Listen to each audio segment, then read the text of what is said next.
if you ask me what Ted Lasso is about, I might give you one plot line of it's an American football coach who goes over to England to coach a soccer team, but that's not really what the show's about. The show is about the relationships, the individual growth, and how mentorship works to bring out the best in people.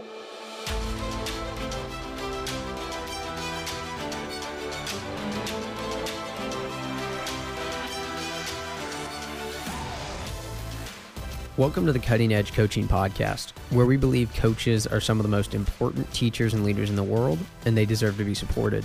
I'm your host, Luke Gromer, and every week we're bringing you conversations with coaches, experts, and leaders from across sports that will give you practical ideas and strategies that you can apply in your coaching to develop high-performing teams and high-character people. Coaches, I'm excited to welcome Skyler Bell to the podcast. Skyler is the State Director of Coaching and Player Development for Utah Youth Soccer, and has been coaching for nearly 20 years. He's coached both boys and girls, from 6-year-olds to 19-year-olds, and is currently a coach for a USL2 team. He was the state technical director for Idaho Youth Soccer for a decade, and has been involved in the Olympic development program at state, regional, and national levels as well. In our conversation, we talk about 8 leadership lessons from Ted Lasso and how they apply in our coaching. If you haven't watched Ted Lasso yet, I'd highly recommend it, as you're going to hear a lot about it in this episode. We try to avoid spoilers, though. Like always, if you enjoyed the episode and want to grab a copy of the free podcast notes, go to cuttingedgecoach.com/podcast, or just click the link in the show details to download a free PDF of notes from this episode or any episode. And coaches, it's not too late to grab access to our summer coaching series. The SES includes 10 weekly presentations plus 2 bonus sessions with coaches and experts from across sports that are going to help you grow as a coach. The event is already underway, but you can purchase access and get all of the previous video replays, live access to all the remaining sessions, a private podcast feed with audio-only replays from every session, detailed coaching notes on each session, and more. Week 6 takes place on July 6th at 12 p.m. Central Time and features Dr. Julie McCleary from the University of Washington presenting on the urgency of getting it right with parents. You can learn more or get access at summercoachingseries.com. One note about this episode before we hop in. This conversation was recorded live at a coaching convention, so there may be a bit of background noise at times, but we did our best to edit the audio to bring you the highest quality possible. Now to my conversation with Skyler Bell on 8 leadership lessons from Ted Lasso. Enjoy the episode. I'm pumped to talk to you today, and when I saw your presentation topic, I knew I had to reach out to you and sit down with you because you presented on yesterday Ted Lasso leadership lessons. And I guess I'll just throw this blanket statement in there right now. If you're listening to this podcast, you probably just need to turn it off and go watch the show if you haven't yet. And if you're too cheap, like me, to pay for Apple Plus, just suck it up for a month or two and pay for it and go watch it because it's fantastic. One of my favorite shows. I told you, Skyler, my wife is not a coach, but she absolutely loves the show as well. And so with that being said, let's talk about it. Ted Lasso leadership lessons. Talk to me about that presentation topic. What did you highlight from that show for coaches yesterday? So I ended up with kind of distilling 8 leadership lessons down. One of the reasons why I picked the topic is simply because it is so engaging. It's entertaining. I think it resonates with so many people, regardless if they are a coach, regardless of what sport they coach. It was very timely. I think with everything that's going on in the world as well, I think the positive messages that come from it were sorely needed. People wanted. So the 8 lessons that I talked about yesterday, the first was be a goldfish, which is a tagline from the show, really talking about moving forward through mistakes and not dwelling on them. Forgiveness, forgive first, and really understanding that forgiveness does not exonerate the perpetrator, but rather is a gift to the victim to move on, and forgive first, because you can go back and you can still work on the pieces of the relationship that need to be worked on. You can work on whatever problems happened, but that really in a team-based environment, not forgiving can be a cancer, can be an absolute team ruiner. The third was don't settle for fine, which is one of the best scenes in the show, at least in my opinion. Roy's the man, and that it's okay to have high expectations. It's okay to, as a coach, to want things to be a little better, to get into the details, and if you're working on an exercise, an activity in practice, that you don't move on when it's fine. You move on because you've reached the point when you really are pleased with the growth that's happened. The fourth one, another tagline, be curious, not judgmental, which is my favorite scene in at least season one, if not the whole show. And then, that's really focusing on how Ted lets everything kind of roll off of him. It's kind of like a your mom joke. He never took offense to anything, no matter if it was coming from someone who saw him on the street or an entire stadium of fans or his own players. He knew about his process. He believed in relationships, and because he is in the people business, he knew they would come along, and that's fantastic. So he had the opportunity to really be curious about people, rather than judging them for really anything that they had done or what they were saying to him. Kind of the anti-Michael Jordan bulletin board material. For the other 99% of us, spite only goes so far. So, can we be motivated by more than that? And then the four that we actually talked about the most, those four were actually fairly quick. Used kind of clips, the show to speak for itself. But one of my favorites was fix the water pressure. The scene from the show where Ted puts out a suggestion box. Everybody totally thinks he's a clown. And there he goes, putting out a suggestion box to see what needs to be fixed. Most of them were not helpful suggestions. But the one that was that the water pressure in the showers is horrible. And so he gets that fixed. It's all about the details. The little things matter.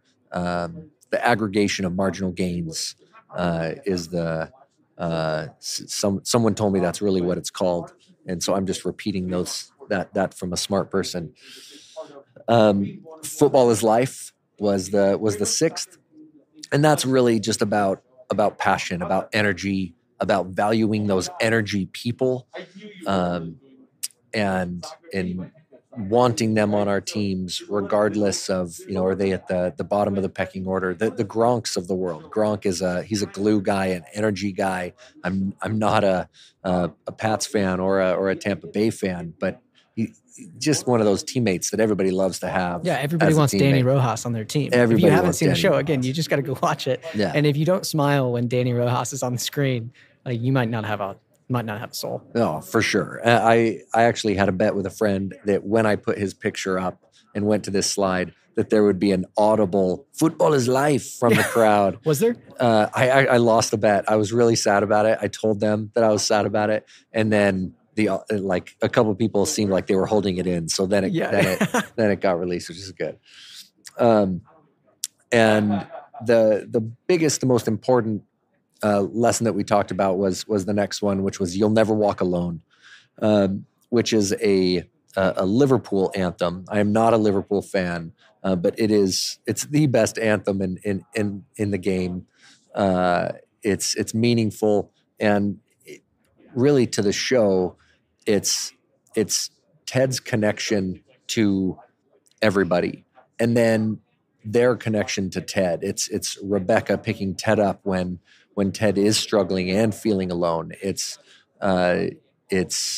Roy giving Jamie a hug after Jamie's berated by his father in front of everybody, after these two have been enemies for the entirety of the show. It's the way that the team formed together around ghosts and expelling them from the training room. I mean, there's so many different ways that the people in the show connect with each other and are there for one another. And just the idea that, again, we're in the people business, and you've got to connect with people.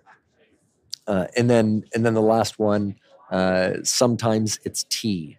And there was a picture of a glass half full. The show's all about positivity. And yet season 2 really talks about toxic positivity, that, sometimes the glass might be half full, but it might be full of tea, which is disgusting. So, according to Ted, and it doesn't fix everything. It's not this positivity fixes all. It can be a crutch. It can be a cover. And you see Ted in the show when he's alone at home. He always looks more disheveled, less polished. His shoulders are hanging lower. Just he does put a front on for people to an extent, and just how much weariness that brings on him, and that's okay. It's okay to work through those problems, to realize that not everything is rosy. Let's work through that, and let's work on myself, and improve that so that I can also be there for other people. Yeah, which I love that you mentioned that one, because that's such a big theme in season 2. Like, Ted has to work through his own junk, and especially the stuff in his past that is impacting, how he's showing up for people, and really that's impacting him internally, personally, that's driving anxiety and stress for him, this unprocessed stuff in his past. And I think, it challenged me personally, not only as a coach, but as a person, to be willing to, one, admit, like, I need help here. I'm not okay. I've got issues. But then to try to understand your own past and your own narrative, right? There's so much power in when we actually grasp what we've gone through and how that's impacted us. 100%. And that really is a theme or the theme of season 2, almost, at least with Ted's story arc. And it's so interesting because Ted Lasso is such an interesting show. If you ask me what Breaking Bad is about, I'm going to give you plot lines.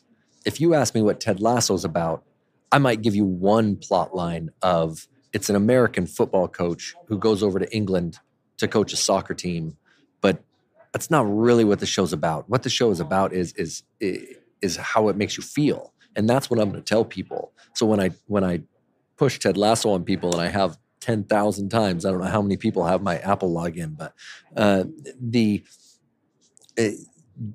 the idea that I'm going to spend this 30 minutes watching the show that's arbitrarily about sports and a sports team, and to feel like uplifted, feel like I've learned something, empowered, like this is how the world should be. I mean, I tell people that it will make you feel every emotion. 100%.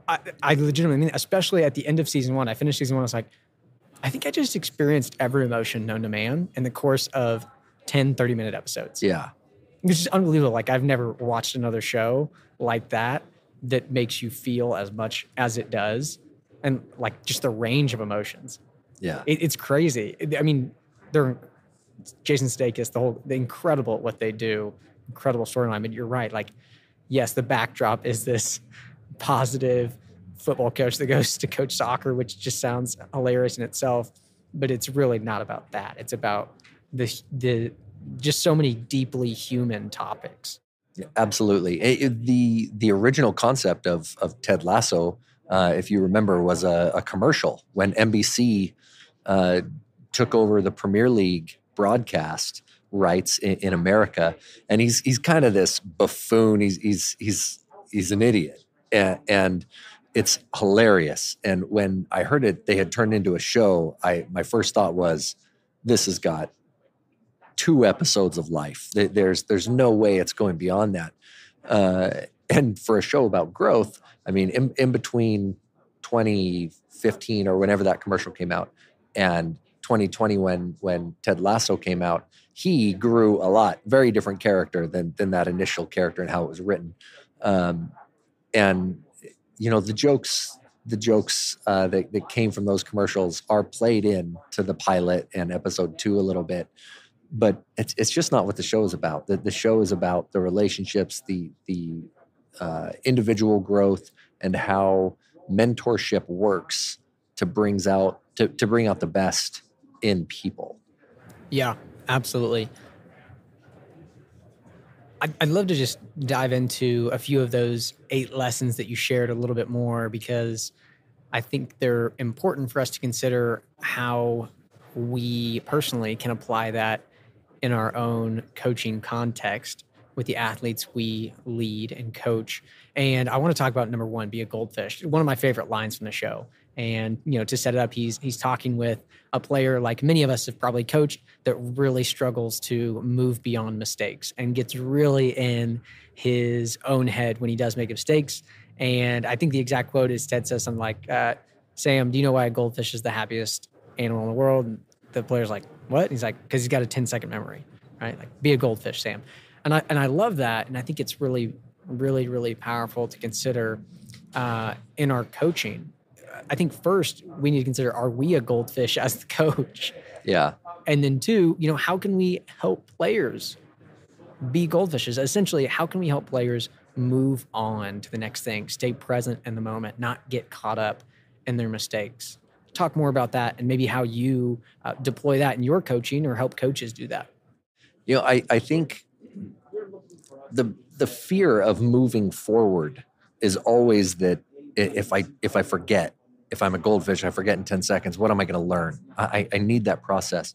So for me personally, being a goldfish, I need a process of reflection that is built in. I know I can forget this now because I'm going to go through this reflection process when training is over, when the game is over. I know I'm going to learn from this. I don't need to worry about it now. Let's walk away from it, move on, next play. So I think that reflection habit is a big piece that, at least for me, allows myself to move on.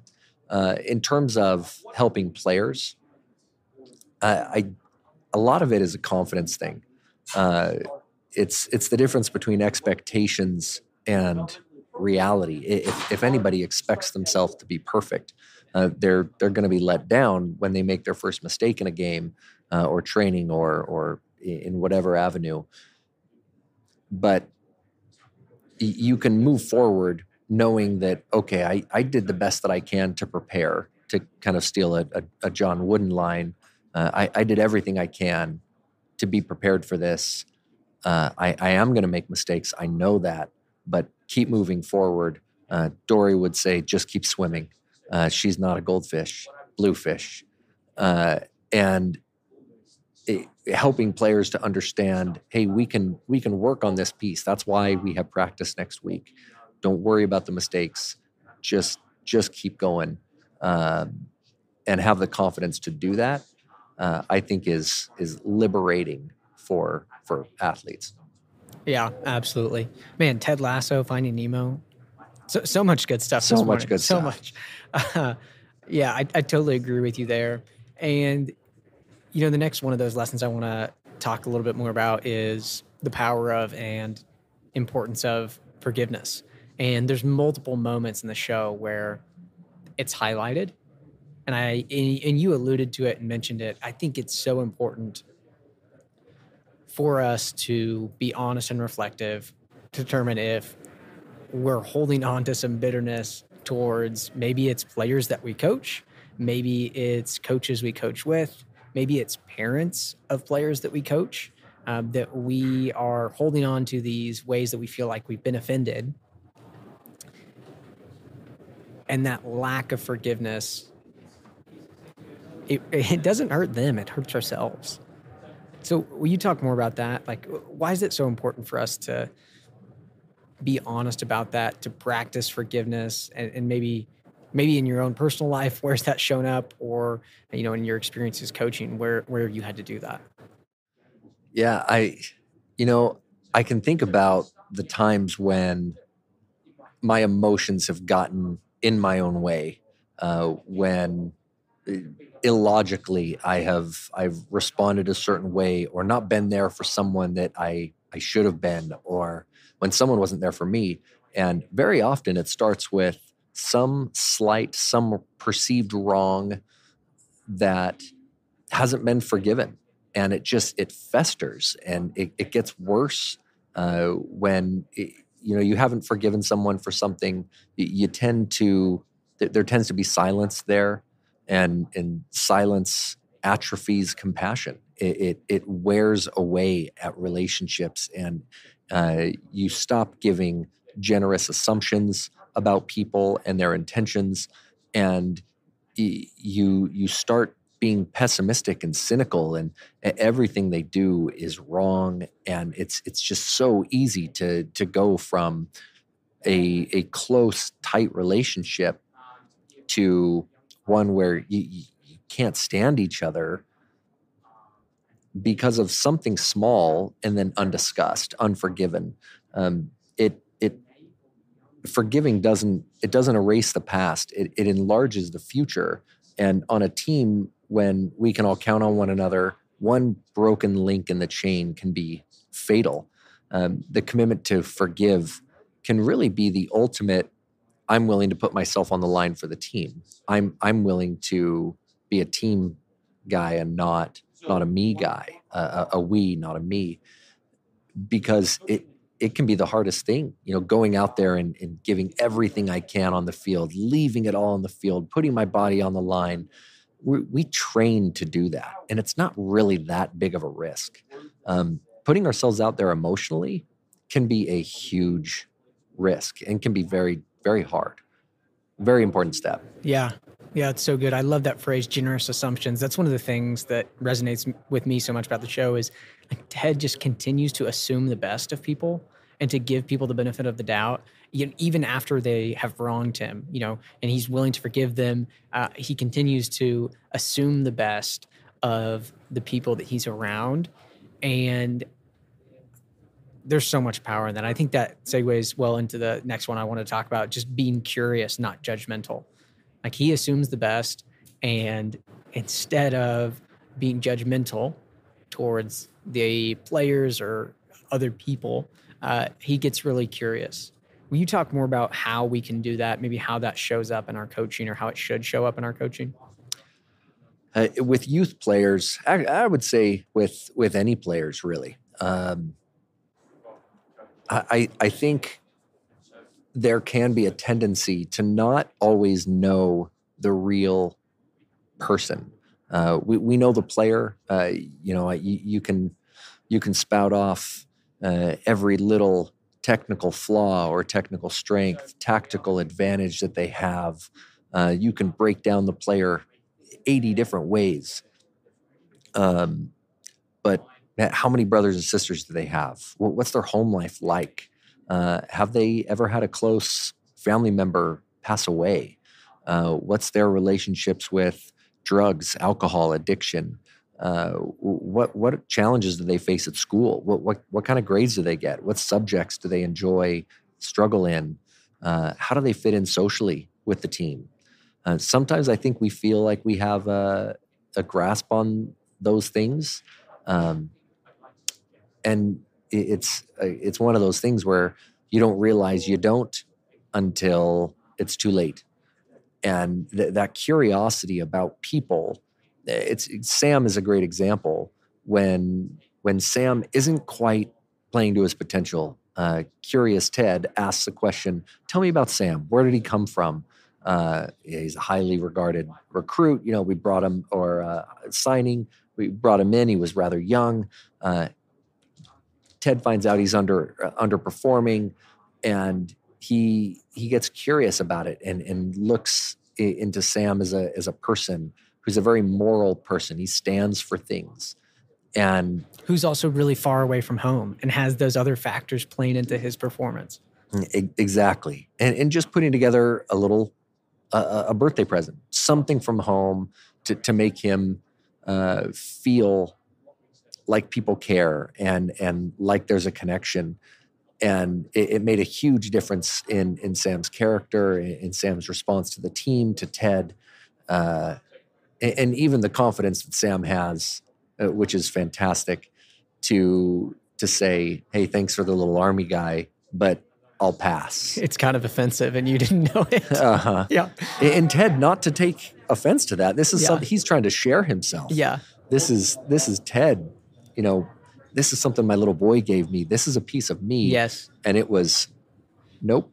Yeah. I don't want it. Which is a powerful moment just to remind that, sometimes even our best intentions, they land wrong or are misfire. And that's okay. And like Sam is incredibly gracious to not hold it against him.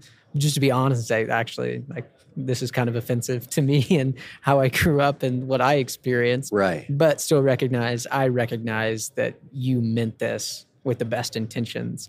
And again, like the generous assumption, assuming the best of each other is so powerful. I think the other thing that is worth highlighting, one of the examples that comes to my mind about when we should get curious, not judgmental, is a player coming late to practice or shows up right before the game. It's so easy to make assumptions in that moment. Man, Skyler's just not committed. This kid just doesn't care. Yeah. But the reality may be that his mom has to work 2 jobs and she got off her shift late and was rushing to get him to practice. And that's just when he could get there. Or maybe he missed practice for XYZ reason. And we've got to actually ask the question before we make the judgment. Skyler, I'm really curious. I've noticed you've been late to practice the last couple times. Is something going on? What is there a reason you've been late? And not in like a gotcha way, but in a really like, right. I'm just really curious. Like, this isn't normal, and I don't think you're intending to do this. But tell me about it. Right? I think we've got to lean into those moments where typically, traditionally, I think coaches default to, I'm going to make a judgment about this kid or their character, to let me assume the best, and let me ask curious questions to actually figure out what's going on here. Yeah, that's actually kind of a pet peeve of mine in coaching, because I can tell you, I have 5 kids. My kids are late all the time, and I can think of maybe 2 times ever that my kids were late because of them. They're always late because of me. Yeah. I don't have another driver. None of my kids are old enough to drive yet. They're 7, 9, 11, 13, 15. My 15-year-old, he's 2 months away. I cannot wait. Yes. But the implication of you're late, it's your fault, you're not committed. I just, oh man, seeing one of my kids on the bench because I got off of work late, or it's something that it's just, and their coach wasn't willing to be curious, right? Because we can be adult, like, we recognize we shouldn't punish a kid for that, not under control. One of my, I interviewed Dr. Julie McCleary. She's a researcher, coach developer at the University of Washington, done some amazing research into coaching called the Ambitious Coaching Framework. Really good stuff. She talked about a time when she was taking her son and a friend to their soccer practice and got off late from work or whatever it was, got them there late. And the coach, looked at the kid and said, "Hey, you're late, go run laps." Yeah. And she said, she was right there. She said, "No, coach, sorry. It was my fault. I got late. I got off work late. It's my fault that they're late. I'll run the laps." She said this to the coach. I love it. And the coach was like, What? He was so taken aback. She's like, "I'll run the laps. It wasn't their fault." And he was like, No. But it, like, I love that story because, one, like, I have tons of respect for her just saying that. Yeah. No, that's gold. It's gold. Like, that's how a parent should respond if you take your kids late to practice. Yeah. You should say, "Hey, my bad. Let me run the laps, coach." Because the coach is going to be like, "Oh." And hopefully it's a light bulb moment for the coach of like, okay, this kid didn't have any control over this. Yeah. Why would I punish a kid for something they don't have control over? Right. Like, for example, the 9th grade basketball team I assist with right now, we practice in the mornings first period of school or before school on some days. And they're 14, 15-year-old. They can't drive. They rely on their parents to get them there. We've got a kid on our team who consistently gets there right at the start of practice, or quite often is a few minutes late. Yeah. And there's been multiple times where he's told us, Coach, I'm sitting in the car waiting on my mom. He's ready. He wants to be there on time. It's not the kid's fault that his parent struggles with time management and executive functioning skills. Yeah. Why would we blame the kid? Like, now the reality is, if they're not at practice, yes, it's going to be harder for them in the context of the game and practice if they miss things. Like, that's just a natural consequence of it. We can't necessarily fix that, but we shouldn't be punishing them for things that are outside of their control. I think it's so important for us to consider that. Absolutely. Yeah. I want to talk a little bit more about fix the water pressure, because that's one of my favorite scenes too. And to set that up, Roy, the veteran that has a lot of influence on the team, Ted's taken over the team, and Roy's just kind of giving him hell, like really disrespectful, said and done some things that most coaches would probably lose their mind over. Ted just has refused to, snap back at it, just be okay and take it. And then Roy puts the suggestion in, like, fix the water pressure. It sucks. Ted does it, and then Roy takes a shower and the water just smacks him, and he notices it, right? Like, and I think it's so powerful because it sends this message: I care. I care. Like, nothing's too small for me to care about here. And the power of really being a servant. Hey, I'm here to make this better. How can it be better? Okay, I'll do it. The water pressure sucks. Most coaches would be like, not my job, not my thing. He's like, that matters. They need to see how much I care and am willing to do. Like, I'll do the small stuff. Yeah, the environment's important. It's a great lesson. I love the scene where Ted puts out the suggestion box, and Roy comes up and he's like, "Are you kidding me? We're going to get relegated, and you want to know if the snacks in the locker room are tasty enough?" And he says, "Are they?" And yeah, Ted's response is, "Are they?" And Roy just looks at him like, "You're an idiot." And then Jamie off the side, "No, they're not." And that's a great scene. And then Ted and Beard, they go into the locker room and go into the showers, turn the water on, and it's just this dribble. And then the next time you see the locker room, Colin goes and turns the water on, and it puts him down.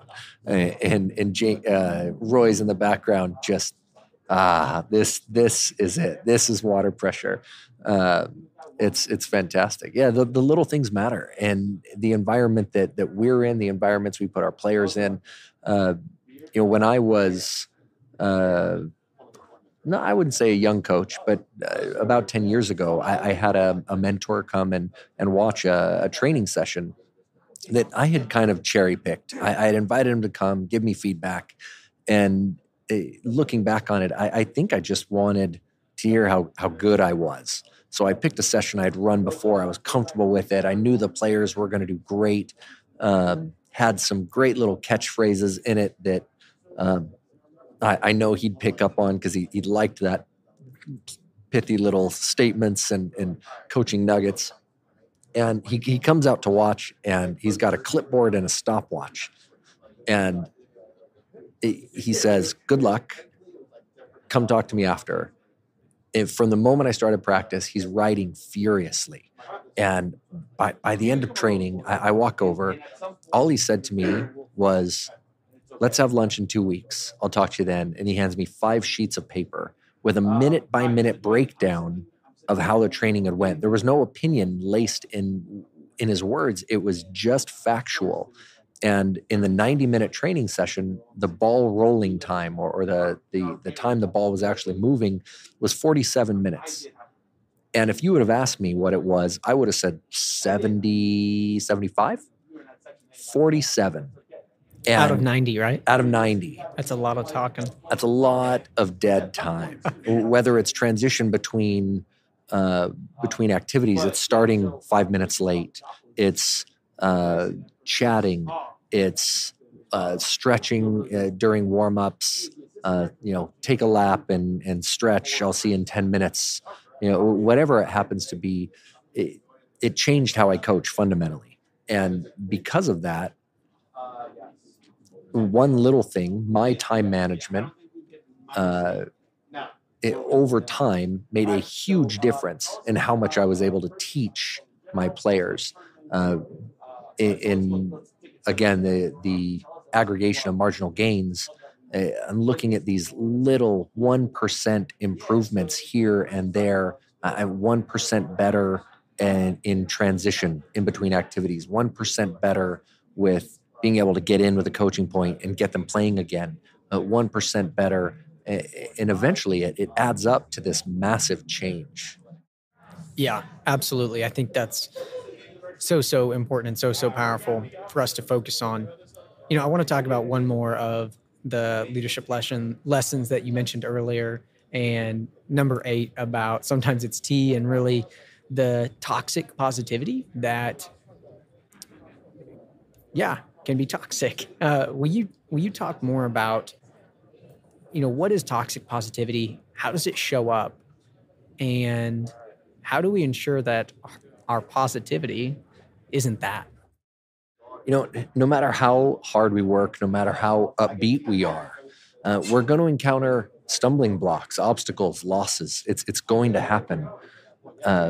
It's a part of the process. It's an important part of the process. And avoiding toxic positivity means not glossing over the struggles of students, colleagues, ourselves. In other words, if we choose to see the cup as half full, we have knowledge that sometimes it's half full of tea. And it's not as great as it could be. And the scene where Ted first tries tea is brilliant. One of the really funny pieces, I think, of the early episodes. And then it kind of comes back and runs throughout his distaste for tea. And then you get into season 2, and in rewatching season 2, I don't know why that connected in my head. Just I was talking about Ted being this glass half full guy, and then the thought of but sometimes it's tea, kind of stuck with me, and I think that we have to be able to recognize the bad when it happens. Be realist enough so that it's not just a show. That our positivity can be genuine. Our positivity can be enthusiastic and intentional, even. But that it's not like we take off a mask when that moment is done. That we can change ourselves and be more positive people if you're naturally, or nature or nurture, a pessimist or cynical, that you can, even just 1%, move that needle and be more positive. Yeah, absolutely. And I think that it's so important with what you were talking about. Like we can't avoid calling hard things. Like, we got to stop sugarcoating it. Yeah. We've got to stop doing the thing where, someone shares something hard going on and we say, well, at least it's not, or it could be worse. Yeah, sure. Maybe that's the case. But what we're saying, like, in those moments, we're not allowing ourselves or them to really feel the reality of life. That life is awesome and can be beautiful and full of joy, and it can be really freaking hard. Yeah. And we need to stop trying to avoid the hard things. You can be positive. You can be a positive, energetic person and still recognize that life is full of hard things. And in the sporting context too, like, we can be a positive coach and still recognize that sports are hard. They're full of struggle. They're full of emotion. Sometimes we mess up, screw up, get it wrong. And that's okay to admit too. We don't have to sugarcoat it. Don't have to pretend like it's all rainbows and roses all the time, because it's just not. That's just not life. Yeah. And I think a growth mindset, a teaching mindset, a learning mindset is the key to that. because there's always hope in learning. There's, no matter what the mistake is, the hope that comes with, but I can learn from this. I can grow from this. I can be better because of this. This is a catalyst toward a better me. I think can help us call life what it is when it's not so great, and say that sucked. That was poor. I wish this didn't happen, but it did. Let's move forward with growth and learning and understanding and positivity. Like, I'm excited about what comes next, even though that sucked. Yeah, absolutely. That's so good. Skyler, this has been awesome. I love talking Ted Lasso, how to apply it, why it matters to our coaching. I've got 3 rapid fire questions for you, just about your coaching experience. The first one is this: the most fun part of coaching is? The most fun part of coaching is seeing growth in your players, seeing their face light up when they score a goal through something that they have been really working toward. Yeah. That's my so happy good. moment. I love it. Yeah. One of my favorite moments in my coaching career so far is when an athlete did something in a game that we had just worked on in practice. And one of the guys goes on the bench, goes, "Coach, that's what we did." Yes. Like, those moments are fantastic when you see kids apply and learn and grow. Here's the next one. I wish I would have known blank before my first coaching experience. I wish I would have known that it's all about the relationships. I came in straight off of being a player. I didn't want to leave the game, and I came in passionate about the soccer, not about the people. And I think naturally, I'm a people person, so I don't think I was cold or anything by any means. But man, if I would have known then how key the relationships are, I would have done things differently for sure. Yeah, I appreciate you sharing that. Here's the last one. I know I'm successful as a coach when? That's a great one. I know I'm successful as a coach when it's often not until years down the line. The moments when I feel successful as a coach are when I have a player who played for me for 4 years, then went to the Air Force and ended up as a fighter pilot. And in her ceremony where she was basically told, here's going to be your job in the Air Force. You're going to be flying the baddest ass planes we have.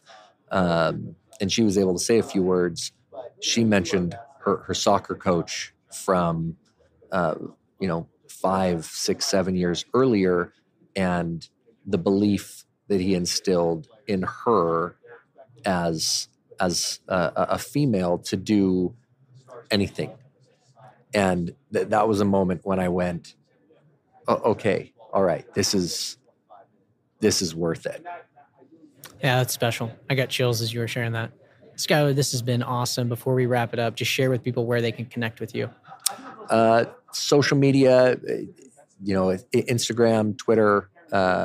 My handle is Skybell 333, SKYBELL 333. And I am a full-time coach with Utah Youth Soccer. So, you can get in touch with me. You ever want to talk coaching, Ted Lasso, anything at all. Awesome. Thanks, Skyler. I appreciate your time. Thank you very much. Great to be here.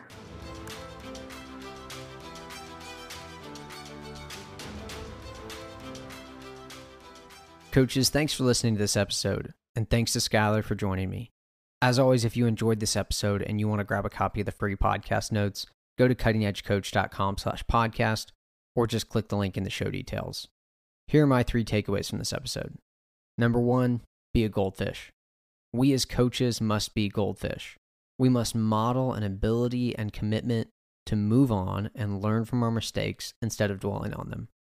I think we can all admit we've made our fair share of mistakes in life and coaching, and it's so important that we acknowledge it and keep moving forward. Then we need to help our players do the same, but we won't be able to do that until we can do it ourselves. Number 2, fix the water pressure. Skyler and I discussed this one quite a bit, and I think it's so important to highlight. As the leaders, we must be willing to do the seemingly small things. We have to be willing to be a servant. No task should be below us as the coach. Whether it's picking up balls, lining the field, cleaning the bus or locker room with your players, fixing a locker, or fixing the water pressure, it all matters. And number 3, be curious, not judgmental. This habit can help us avoid a lot of relational mistakes in our coaching. Before we make judgments or assumptions about players, other coaches, or parents, let's get curious and try to figure out what is really going on. Until we do that, we won't be able to find real solutions because we'll never really know what the problem is.